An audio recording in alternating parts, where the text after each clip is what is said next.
Bonjour à toutes et à tous, j'espère vous retrouver en pleine santé. Bienvenue dans votre site maths et physique en poche. Aujourd'hui, dans cette séance, je vais partager avec vous, chers étudiants et étudiantes, un sujet concernant la mécanique newtonienne, pour les étudiants bien sûr, de la deuxième baccalauréat.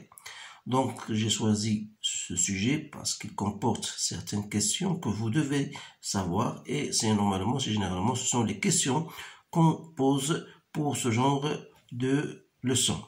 Alors là, vous avez le sujet devant vous, donc vous allez lire le sujet parfaitement d'une façon plus lente et vous allez répondre aux questions et en fin de compte, vous allez comparer vos résultats avec les miens. Donc, je vais lire le sujet. Pour l'un des tableaux d'un feu d'artifice, deux fusées A et B doivent être tirées simultanément à partir de deux points O et B. Voilà. Situés au sol. C'est séparé par une distance D. Voilà. Ces fusées vont exploser à la date qu'on va appeler une date d'explosion TE 5 secondes après leur lancement, l'une au-dessus de l'autre, et mélanger ainsi leurs couleurs. C'est-à-dire que la fusée qui va s'exploser, la première, c'est en haut, qui va s'exploser au-dessus de la fusée B. Généralement, ils vont s'exploser en même temps, mais l'une va s'exploser au-dessus de l'autre. Et le mélange de leur explosion va déclencher un certain ensemble de couleurs. Donc, la fusée B est tirée du point B avec une vitesse verticale. Donc, la fusée B est tirée d'une vitesse, comme vous voyez ici, c'est une vitesse verticale, donc perpendiculaire à OX. Alors que la fusée A est tirée du point O avec une vitesse, comme vous voyez, inclinée d'un certain angle alpha par rapport à l'horizontale. Donc les vecteurs VA et VB sont dans le même plan vertical, bien sûr. Donc voilà la figure devant vous. Donc à l'instant du lancement sera choisi comme instant de date t égale à 0. C'est-à-dire à l'instant t égale à 0, les deux fusées sont lancées en même temps. Donc pour cet exercice, bien sûr, on néglige tous les frottements, à savoir le frottement de l'air, etc. Donc on suppose qu'il n'y a pas de vent, on vous donne la valeur de G et on vous donne VA égale à VB 55 mètres par seconde. Donc la première question, c'est montrer que le vecteur accélération est le même pour les deux fusées et donner les caractéristiques de ce vecteur et ses coordonnées dans le repère OIJ. La deuxième question, donner les coordonnées dans le repère OIJ des vecteurs position OA, OB de chaque fusée, puis des vecteurs VA et VB à l'instant t égale à 0. À l'instant t égale à 0. Donner sans calcul la nature de la trajectoire de chaque fusée.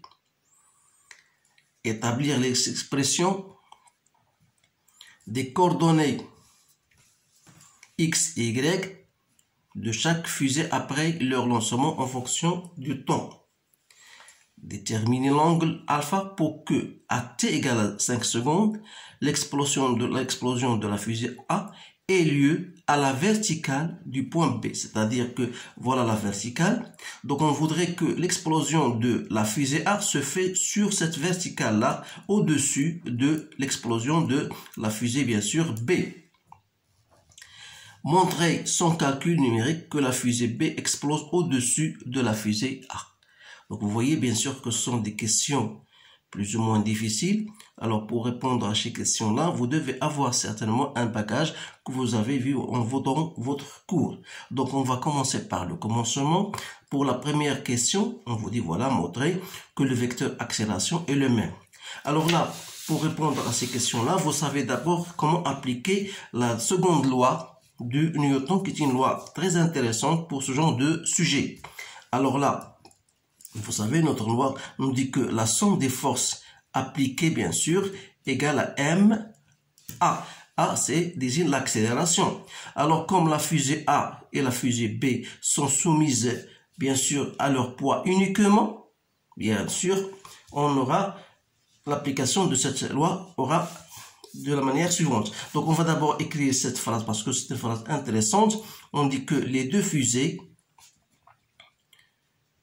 les deux fusées sont soumises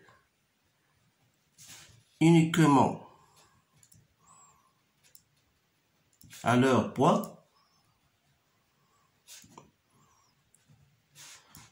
orienté bien sûr, leur poids orienté vers le bas, alors on va écrire, on aura mg égale à m a. Comme g, toujours, vous le savez, et là, ces compositions, puisqu'il est perpendiculaire à x, donc on aura 0, et on aura, puisqu'il est dirigé vers le bas, donc moins g.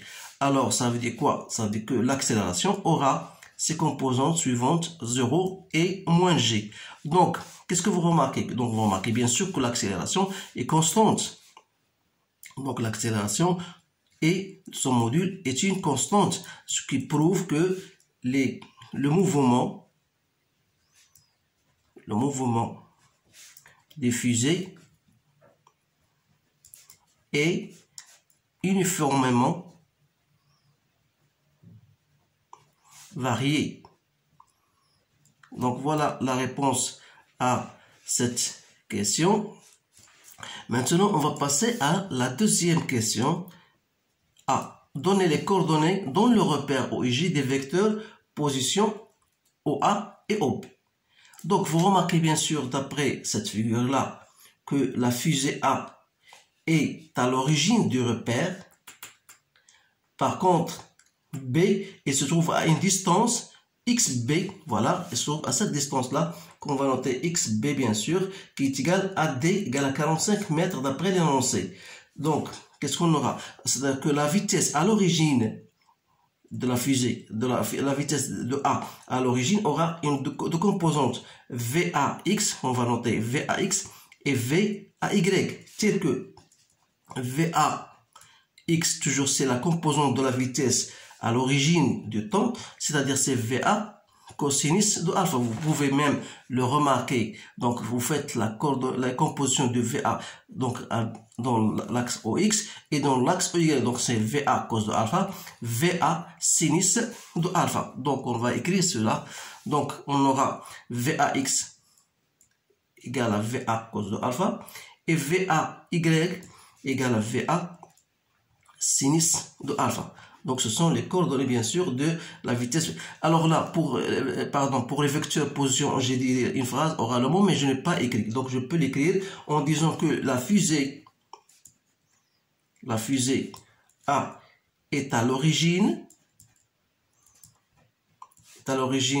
du repère, pour bien répondre à cette question, et B se trouve à une distance D qui est normalement XB égale à 45 mètres. Donc voilà la première question. Et pour répondre, voilà les compositions des vecteurs vitesse, on a trouvé les composantes de la vitesse VA. Donc il nous reste la vitesse B. Donc VB, bien sûr, il aura deux composantes VB X et VB selon l'axe des Y. Tel que VBX égale à 0. Pourquoi? Parce que la vitesse, on a dit, elle est perpendiculaire à l'axe des X. Voilà. Et sauf seulement, il a une seule composition selon l'axe des Y. Donc, et VB selon l'axe des Y n'est autre que VB qui est égal, d'après l'énoncé, 55 mètres par seconde. Voilà. Donc, question B. Question B. Ici, oui. Donnez sans calcul la nature de la trajectoire de chaque fusée. Donc, puisque la fusée B, elle est déclenchée d'une façon à qu'elle soit selon l'axe des Y, c'est-à-dire que la fusée B, elle a pris une vitesse VB constante, donc on dit que la vitesse B a une trajectoire rectiligne verticale, alors que la fusée A a une trajectoire qui sera parabolique. Donc, il sera une trajectoire parabolique. Donc, qu'est-ce qu'on va dire? On va écrire cette phrase-là en disant que la fusée B a une trajectoire rectiligne verticale alors que la fusée B, la fusée A a une trajectoire, comment il est? On a dit parabolique. Voilà la réponse à cette question. Donc maintenant, on va passer à la troisième question. Ce sont des questions que vous devez même savoir comment rédiger, c'est tout. Donc, les questions les plus importantes sont les questions de la troisième question. Première, écrire les expressions des coordonnées x, y de chaque fusée après leur lancement en fonction du temps. Donc, toujours, lorsque vous appliquez, bien sûr, la loi de la deuxième loi de Newton, sigma des forces est égal à ma, on a dit que vous allez trouver que P égale à MA, c'est-à-dire que MG égale à MA. Donc, si vous faites la projection de cette relation-là selon l'axe X, Y, donc bien sûr, sur l'axe X, sur l'axe Y, donc vous avez bien sûr 0, vous aurez AX égale à 0, c'est-à-dire que VX n'est qu'une constante, et cette constante va vous permettre bien sûr de déterminer la vitesse AX qui est égale à VA cosinus de alpha, puisqu'on a déjà répondu à cette question les compositions de la vitesse, et VAY, ce sera quoi? D'après votre relation ici, vous savez bien sûr qu'on aura MG égale à MA, donc si je posais selon l'axe J, vous aurez moins G égale à AY, donc c'est AY, donc ça veut dire que VY c'est quoi? C'est moins GT, donc voilà, c'est moins GT plus quoi? Plus une certaine constante. Cette constante là ne sera que VA selon l'axe de Y, c'est-à-dire que vous aurez VAY, c'est quoi? C'est moins G de T plus VA sinus de alpha. Donc ça, c'est pour la fusée A. Donc pour la fusée A, vous aurez ces deux composantes VAX, qui est notamment VA cos de alpha, et VAY, c'est VA sinus de alpha. Donc VAY, c'est-à-dire moins GT plus VA sinus de alpha. Pourquoi? Parce qu'on a dit que AY égale à moins GT. Donc c'est pour cette raison qu'on aura VAY, c'est quoi? C'est moins GT plus VAY. VAY, c'est quoi? C'est moins VA, c'est VA sinus de alpha. J'espère que cela bien compris pour les étudiants parce que ce sont des choses très intéressantes à savoir. Donc finalement, pour la fusée P, ça c'est pour la fusée A. Donc pour la fusée B, vous savez qu'on a dit que VB selon l'axe des X égale à 0. Et VBY, c'est quoi? C'est-à-dire c'est moins GT plus la vitesse à l'instant t égale à 0 de la fusée B, qui n'est autre que VB. Voilà. Bien sûr pour la fusée B, et ça c'est pour la fusée A. Maintenant, déterminer, bien sûr, l'expression de X et Y. Donc, premièrement, on a déterminé les positions, donc on a bien répondu à cette question, d'établir les expressions de coordonnées X et Y. Donc là, on a déterminé VA et VB, donc on cherche, donc on va déduire, bien sûr, XA. C'est quoi? XA d'après l'expression de ça, vous savez que la vitesse, c'est la dérivée de X par rapport au temps. On peut l'ajouter ici, donc c'est la dérivée de XA par rapport au temps. Donc là, on cherche XA par une simple intégration de VA cos de alpha, c'est-à-dire c'est VA cos de alpha fois T plus XA0. Donc XA0, c'est 0. Donc, et YA n'est autre que l'intégration de VAY, donc c'est moins 1,5 GT au carré plus VA sinus de alpha fois T plus Y0, donc qui est égal à 0. Alors là, pour B, pour la fusée B, donc l'intégration, bien sûr, de VB sera une constante, c'est-à-dire que XB sera une constante, et cette constante n'est autre que la distance de la fusée B par rapport à l'origine de repère, c'est-à-dire CD, et YB sera toujours l'intégration de cette expression-là, ça va vous donner moins 1,5 GT au carré plus VB, bien sûr, VB fois T. Donc voilà la réponse à cette question. C'est une question assez délicate. Donc si vous ne répondez pas à cette question-là, je pense que vous avez des difficultés dans votre cours. Donc pour la question B, déterminez l'angle alpha pour que à t égale à 5 secondes, l'explosion de la fusée A ait lieu à la verticale du point B. Donc, voilà la fusée B, voilà la verticale. Donc, on voudrait que la fusée A, bien sûr, cette explosion se fait sur la même verticale. Donc, qu'est-ce que vous remarquez? Que les deux fusées, elles se trouvent toujours à la même distance. Voilà XA, voilà XB. Donc, XA égale à XB. Donc, on va écrire cette phrase. Donc, les deux fusées se trouvent à la même distance.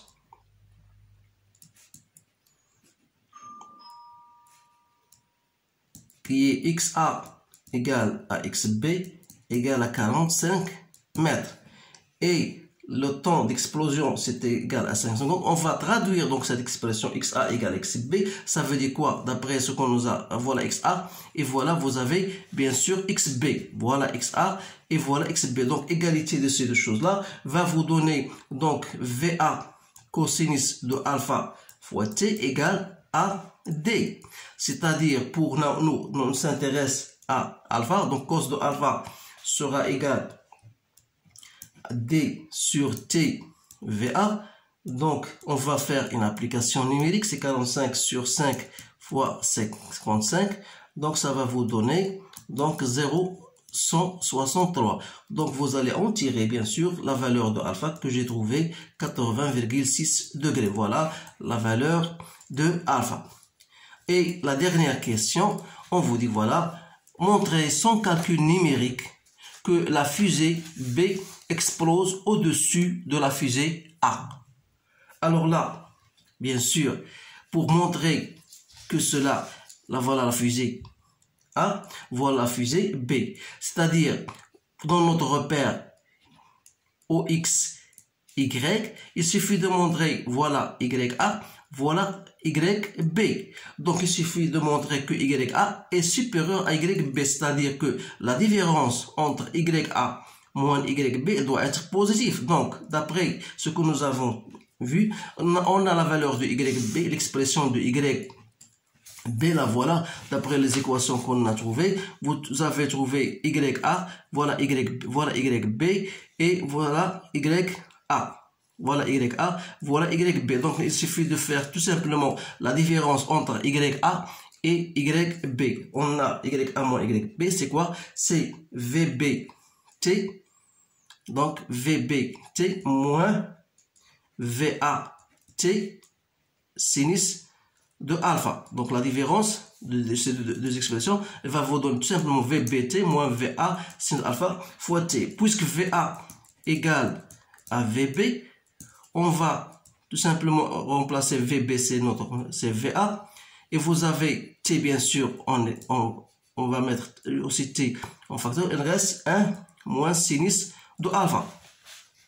D'ailleurs, vous savez que sinus de alpha est toujours inférieur ou égal à 1. Ça veut dire que 1 moins sinus de alpha est positif. Et l'on est de même VA fois T est strictement supérieur à 0. D'où YA moins YB donc est toujours supérieur ou égal à 0. Ce qui veut dire que YA est supérieur à YB. Et par conséquent, donc on va dire que on dit que la fusée B explose au-dessus de la fusée A. Voilà, on a bien terminé ce sujet-là, bien sûr. Donc, vous remarquez bien que c'est un sujet qui mérite d'être partagé. J'espère bien sûr être compris par cette explication que j'ai faite. Donc je vous souhaite une bonne chance et je vous dis, je reviens aussi bien sûr de votre attention et je vous dis au revoir.